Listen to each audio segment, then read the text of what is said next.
Partai Wong Cilik merampok hak Wong Cilik.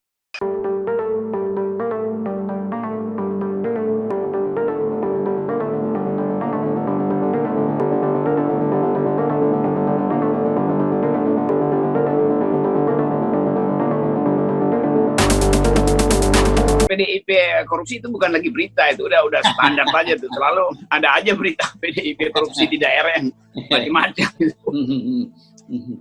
Ya, tentu nanti akan ada semacam ya apologi bahwa itu di kabinet sebagai pengurus sudah selesai dia. Tapi kita tahu Yuliari Batubara ini, ya. Yuliari Batubara ini kan bendahara PDIP kan. Yes.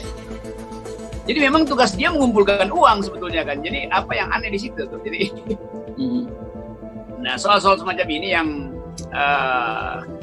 jadi pengetahuan umum bahwa pemilu kemarin kantong-kantong partai habis, pilkada di 300 daerah juga menghabiskan isi kantong partai. Nah karena itu harus ada yang ditabung ulang dengan cara mencuri, merampok.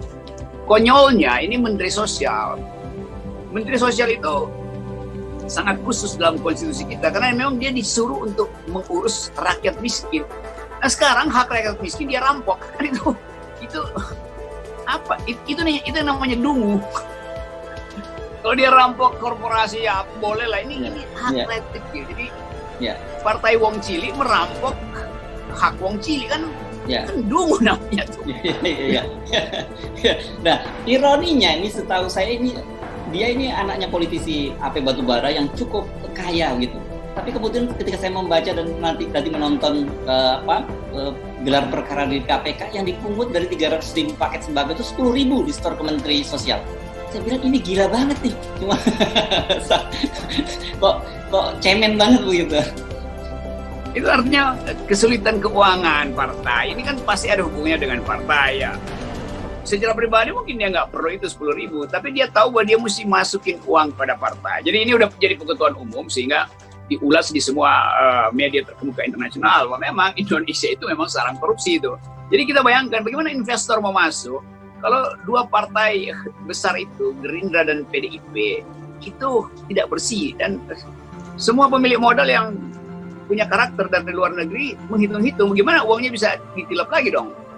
Jadi sekarang kita lihat bagaimana rapuhnya isu pemerintahan yang bersih. Sekarang apalagi mau diucapkan oleh Pak Jokowi untuk mengatakan bahwa kami memimpin pemberantasan korupsi. Lalu di dalam dirinya sendiri sarang korupsi. Itu kan partainya Jokowi. Saya punya tanda tangannya Pak Jokowi. Dia adalah petugas partai.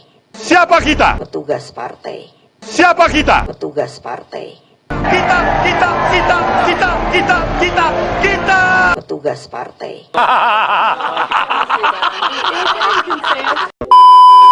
Ini luar biasa dan publik kemudian sekarang menunggu konsistensi dari Ketua KPK Firly karena dia pernah berjanji bahwa korupsi dana bencana dan bahkan dia menyebutnya di DPR itu soal COVID itu bisa dihukum mati. Ya memang saya tidak setuju hukuman mati, tapi kan hukumnya memungkinkan gitu. Dan saya kira penegakan hukum seperti itu juga yang dituntut oleh publik.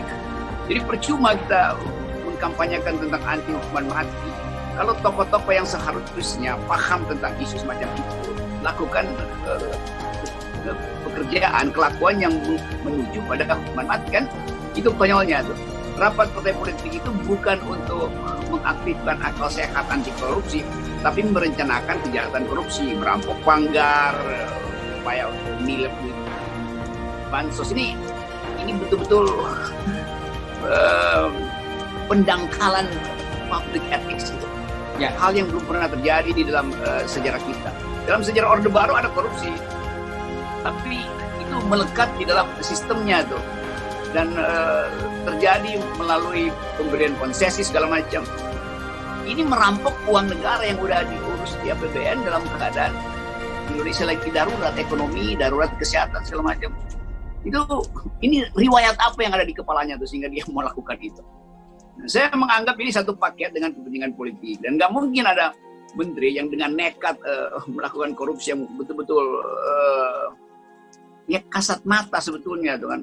Ya. Bayangkan misalnya kita mulai menghitung. Berarti nanti sembako yang sampai ke publik itu memang tinggal separuh, Indominya tinggal separuh, telurnya tinggal separuh, segala macam. Kan itu curangnya di situ tuh, menghina moral publik, menghina hak rakyat. Saya tetap anggap ini adalah korupsi yang sistematis, direncanakan, ditaruh di situ untuk mengintai dana sosial. Dan bansos itu kan, Departemen Sosial kan berlimpah APBN yang masuk ke Departemen Sosial itu. Jadi memang sebut aja ada kesengajaan untuk merampok negara tuh. Bahkan ditaruh di situ pejabat yang strategis yang tahu tentang keuangan partai dan langsung dihubungkan dengan kebutuhan partai, dititipkan. Bagaimanapun tetap ini adalah organisasi mafia koruptor. Jadi ada semacam orkestrasi di dalam partai-partai besar untuk curi sebanyak-banyaknya, karena negara ini tidak mungkin lagi dilanjutkan sampai 2024. Jadi sebetulnya udah ada semacam kesimpulan, Pak, mending kita nyuri sekarang. Bukan sekedar untuk nutupi bolong dana yang habis Pilpres dan Pilkada hari ini, tapi untuk persiapan ke depan itu. Itulah mental dari pejabat publik yang tidak ditrain di dalam upaya untuk menghasilkan keadilan. Jadi saya tetap menganggap nggak ada kurikulum justice di partai-partai politik, apalagi partai-partai besar itu. Karena memang itu diabaikan. Ya. Seluruh anggota partai yang masuk DPR di brief untuk jadi calon, di brief untuk ngintip di banggar apa yang bisa dicolong.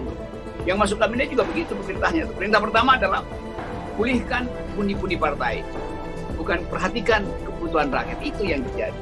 Saya duga nanti setelah tanggal 9, setelah pilkada selesai itu, perampokan akan dimulai karena pasti kantong-kantong politik juga udah kosong. Jadi musim hujan mungkin berhenti di awal Desember, tapi musim korupsi akan berlanjut.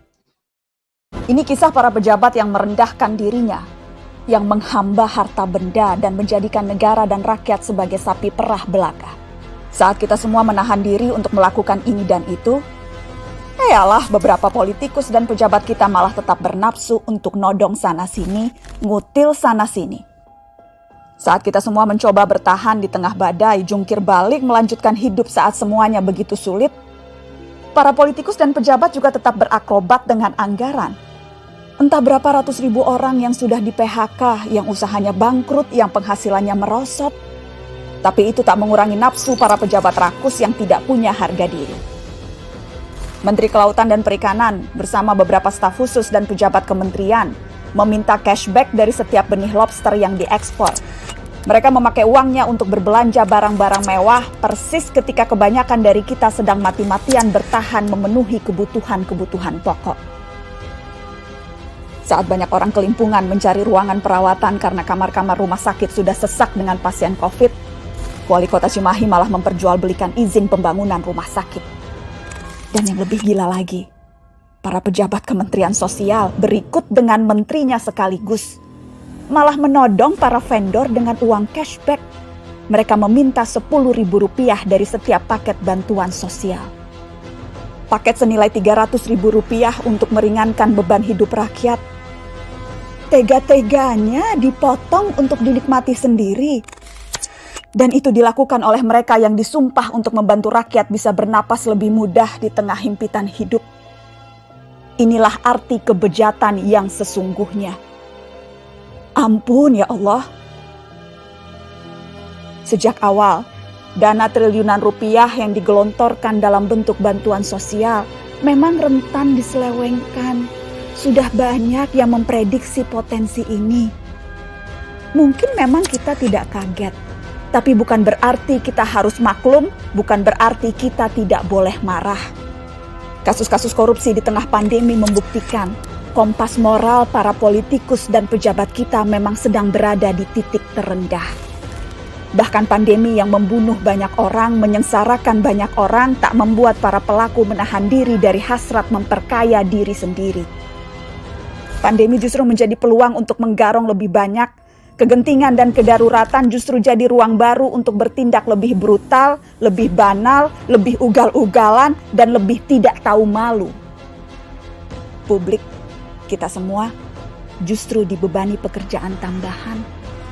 Selain harus bertahan hidup, kita justru harus lebih teliti mengawasi kebijakan dan penggunaan anggaran.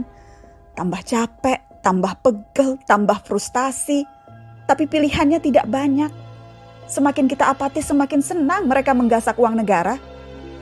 Pandemi terbukti melahirkan kebiasaan-kebiasaan baru. Kecuali perilaku para politikus dan pejabat kita.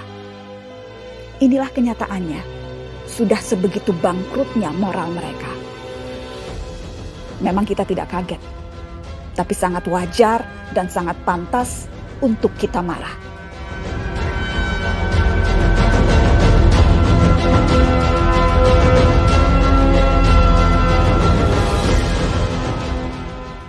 Bahwa korupsi terus berlanjut. Apakah benar? Adik-adik bisa dengan cepat melihat grafik partai apa yang paling korupsi di Indonesia?